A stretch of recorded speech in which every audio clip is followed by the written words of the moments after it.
در دوره کارهای آبادانی و سازندگی با استقبال ارزنده از جشن 35 سالگی استقلالیت دولتی جمهوری تاجیکستان در ناحیه واسع با اشتراک وزیر نقلیات تاجیکستان از نوسازی این قطعه‌های را مسافت 7 کیلومتر و 300 متر شهرهای دوشنبه کلوب از دهه گلستان تا دهه مهرآباد ناحیه واسع شروع گردید.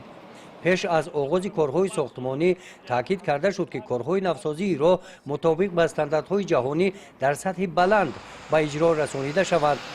8 اپریل سال 2023 کارمندان مؤسسه دولتی تعمیر و نگهداری راههای اتومبیلی در ناحیه واسع برای عملی نمودن لایحه مذکور متشکلانه به کار آغاز نمودند.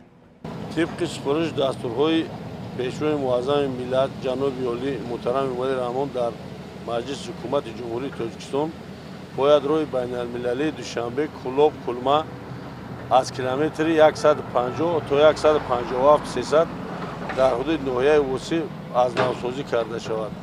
این زمان با دستگیری وزارت نقلیات جمهوری تاجیکستان و مقامات جای حکومت دولتی ناحیه واسع ما کارو در همین سمت شروع نمودیم. طبق اطلاع رهبریت مؤسسه دولتی تعمیر و نگهداری راههای اتومبیلی از ناحیه واسع 42 کیلومتر راه اهمیت بین المللی داشته گذشته همه روزه توسط این شهرها 15000 واسطه‌های نقلیات می‌گذرند.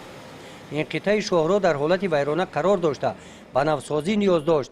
ساختمانچیان مقصد دارند که طبق نقشه هر چه زودتر در این قطعه کارهای ساختمانی را به انجام رسانند.